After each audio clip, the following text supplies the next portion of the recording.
At wala bang palakpakan mo? Alam ko, gutom na kayo. No? So, ang call time natin is 3 p.m. Pero despite na late na, nandyan pa rin tayo. Anyway, like what OIC Ryan, ang Chief of Staff ng ating Mayor Malapitan, has said na Mayor Along won't be available today despite yung mga schedules. Kasi nga, understandable naman, talagang naman yung asawa niya po si Madam Aubrey, nanganak. So, it's very understandable na talagang hindi makakarating. Gusto talaga ni Mayor na makapunta dito para mag-own. Kasi nga last November 21, yung first term ko pa lang at kasama ng mga BOD, talagang pinuntahan. Nandi dito, kompleto. Pag nare-request naman talaga natin, together with OIC Ryan, talagang binababaan tayo ni Mayor. Nangyari lang talaga, nagkataon, nanganak talaga. So, happy, congratulations, Mayor Along Malapitan. Palapakan natin additional member of the family ng mga Malapitan. Anyway, at least, andi dito mga taga-BF, andi dito mga homeowners natin, may mga inibitahan din tayo, siguro busy rin sila. Marami rin salamat sa mga presidente, no? Isa-isahin ko na lang muna, si Kagawad Pres Alex Palisok ng Barangay 169, President po siya ng Australia. Nandiyan po si Pres Utoy ng Agila ng BF1 and 2. Thank you so much for coming. Kasama kanyang mga POD. Andiyan po si President Jojo Hinakay ng Santo Tomas 4. Andiyan po si Pres Richard ng St. Pauline Homes. Thank you po, Pres Dean, for coming over. Siya po yung presidente ng Esperanza. And Sir Ramon Degana, maraming pong salamat for coming over, and Kapitana. At syempre, Kagawad CJ Dayan, maraming salamat. Especially, syempre, SK Chairperson Precious Sena Boliche. Kasama ang kanyang mga kagawad. SK Kagawad Trisha May Ocampo, ito atin to. Si Trisha May Ocampo. Si SK Kagawad Joyce Yandan. Andiyan din po. At si Ian Alfonso, taga-Dolmar. Thank you for coming over. And syempre, ang AP, ang ating apostolado ng panalangin, Tita Nilda Bangkanto. At si Kuya Jamie Enriquez, hindi makakarating. Busy po yata. Marami pong salamat. At mga ka-BOD ko. At syempre, Kapitana Crescy Del Rosario. So, she will be available today also. She has an equal engagement gaya rin ito. So, marami pong salamat, Kapitana Crescy Del Rosario. Anyway, second term ko na po as president ng BFO Feisty Homeowner Association. So marami pong salamat sa suporta nyo sa akin at sa mga kasamahan kong BOD nung nakarang eleksyon. Palakpakan po natin. Okay, so ngayon at least may pahabyaw na lang bago po tayo susunod na program. To all our homeowners, yung mga members po, may good news po ako sa inyo, no? So September po, next month September, bababa na po ang tubig. Yung rate ng tubig, bababa na po siya, ha? Okay, no? So magpapa-General Assembly kami next month. Inuna lang po talaga namin itong oath-taking kasi mahirap po kasi mag-General Assembly. Wala pa talaga kami oath. Hindi pa kami na-oath. So, good news ko sa inyo, bababa na po ang tubig natin. Magiging 150 cubic per cubic meter. Charot na. Kasi yun yung maximum ng National Water Regulatory Board hanggang 150. So, pwede pa na itaas yun? Charot na. Anyway, eto, kami dito, kasamahan ko mga board of director, gusto ko isa-isahin sila sa inyo, no? Andiyan dyan si Mitch.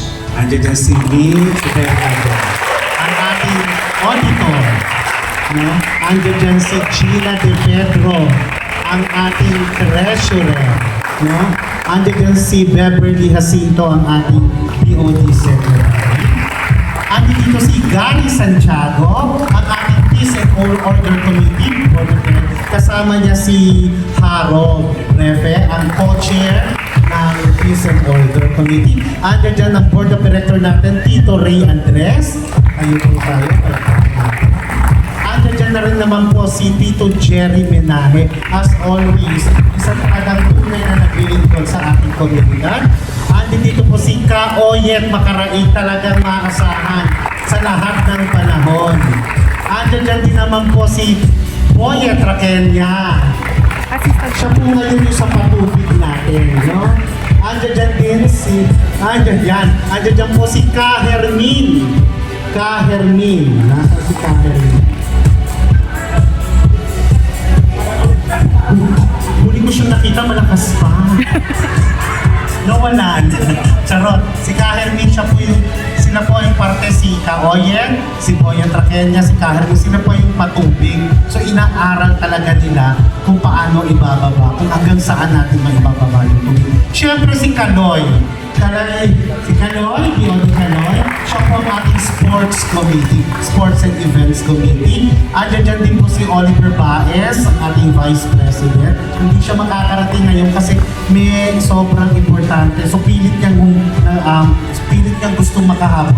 Mukhang hindi nakaabot. Pero anyway, makakasama natin siya mamaya. Dyan din po si Resty Gabriel. Isa po, kasama po namin siya sa board of directors, si Resty Gabriel, nasa Baguio po Tapos si James Galam naman, taga-Gradiola, may seminar po siya ngayon. So he won't be able to make it today. Tapos syempre si Colonel Luis Tayaw, alam ko naman, kilala niyo naman po yun. So, she is in vacation sa Australia. So, palakpakan po natin ang ating mga board. Okay, so dun sa patubig naman ngayon, dun sa financial statement naman natin, kung bakit hindi tayo